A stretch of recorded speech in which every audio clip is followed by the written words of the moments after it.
Hello అండి. Hi. Welcome back to my channel. ఈరోజు మీకు నేను ఎగ్ సేమియా ఎలా చేయాలో చూపిస్తానండి. ఈ ఎగ్ సేమియా అనేది చాలా బాగుంటుందండి. పిల్లలు కూడా చాలా ఇష్టంగా తింటారు. మనం మామూలు సేమియా చేసుకుంటాం కదా, ఈరోజు ఎగ్ వేసి ఎలా చేయాలో చూపిస్తా. వీడియోలోకి అయితే వెళ్ళిపోదాం.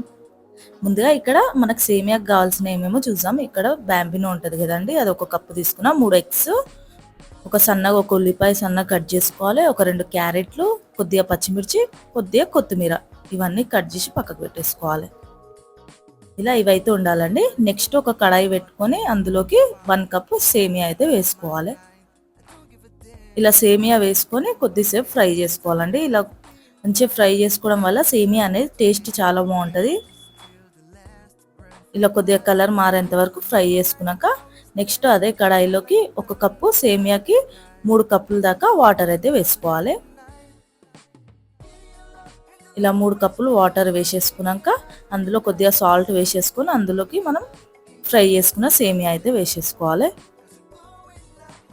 మొత్తం ఉడకనివ్వద్దండి, కొద్దిగా ఉడికితే చాలు. ఇక్కడ చూపిస్తున్నా కదా, ఇలా ఉడికితే చాలండి, తీసేసుకోవాలి. మరి మెత్తగా ఉడికిపోతే ఉప్మా లెక్క అయిపోతుంది సేమియా. ఇలా ఉడికిపోతే ఒక స్ట్రైనర్లోకి వేసుకొని అందులో సేమియా వేసేసుకుందాం. వేసుకున్నాక కొన్ని చల్ల వాటర్ వేసేసుకోవాలి. ఇక మళ్ళీ మెత్తగా కాకుండా బిందెలో వాటర్ ఉంటాయో వేసేసుకొని పక్కకు పెట్టేసుకుందాం. నెక్స్ట్ అదే కడాయిలోకి ఒక 2 స్పూన్స్ దాకా ఆయిల్ వేసుకోవాలి. ఆయిల్ వేసుకున్నాక ఇందులో ఒక 3 ఎగ్స్ అయితే వేసేసుకుందాం. ఇక్కడ 2 అయినా వేసుకోవచ్చు, మీరు ఇంకెక్కువ కావాలన్నా వేసుకోవచ్చు. నేను ఒక 3 వేసిన. ఇందులోకి కొద్దిగా పసుపు, కొద్దిగా కారం, కొద్దిగా మిరియాల పొడి వేసుకోండి, చాలా బాగుంటుందండి. ఇలా వేసేసుకున్నాక ఇలా ఒక 2 నిమిషాలు అయ్యాక ఇట్లా కలుపుకోవాలండి. పీసెస్ పెద్ద పెద్ద ఉండడానికి అయితే ట్రై చేయండి, చాలా బాగుంటాయి. ఇక్కడైతే నేను కొద్దిగా చిన్నగా అయిపోయినాయి కదా కలిపిన. ఇలా అయితే వేసుకొని ఒక ప్లేట్లోకి అయితే తీసేసుకుందాం. నెక్స్ట్ అందులోకి ఒక 2 స్పూన్స్ దాకా ఆయిల్ అనేది వేసుకోవాలి.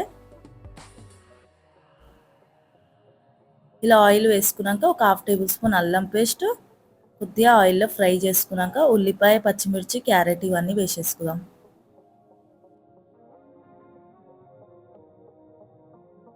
ఇవి కొద్దిగా ఫ్రై చేసుకోవాలి.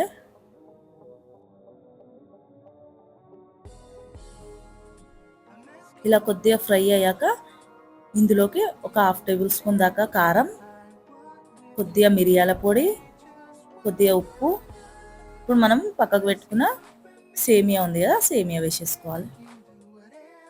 ఆనియన్ ఎక్కువ ఫ్రై చేయాల్సిన అవసరం లేదండి, కొద్దిగా ఫ్రై అయితే చాలు. ఇందులోనే ఎగ్స్ కూడా వేసేసుకుందాం ఫ్రై చేసుకుని.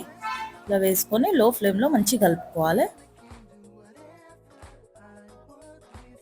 ఇలా ఒక 2 మినిట్స్ కలుపుకున్నాక ఇందులో లాస్ట్కి కొత్తిమీర వేసేసుకొని ఒక 2-3 మినిట్స్ ఇలా లో ఫ్లేమ్లో పెట్టేసుకుంటే సేమియా రెడీ అయిపోతుందండి, ఎగ్ సేమియా. అంతే అండి, చాలా సింపుల్. టేస్ట్ అయితే చాలా బాగుంటుంది. డెఫినెట్గా ట్రై చేయండి, పిల్లలు అయితే సూపర్గా తినేసేస్తారు. తప్పకుండా ట్రై చేయండి. మీకు ఎలా వచ్చిందో కామెంట్ చేయడం మర్చిపోకండి. ఇలాంటి సింపుల్ అండ్ క్విక్ రెసిపీస్ కోసం మన ఛానల్ని సబ్స్క్రైబ్ చేసుకోండి. అందరు వీడియోస్ చూస్తారు కానీ లైక్ చేస్తలే, సబ్స్క్రైబ్ చేసుకుంటలే అండి. సబ్స్క్రైబ్ చేసుకోండి. మరొక మంచి రెసిపీతో కలుద్దాం. బాయ్.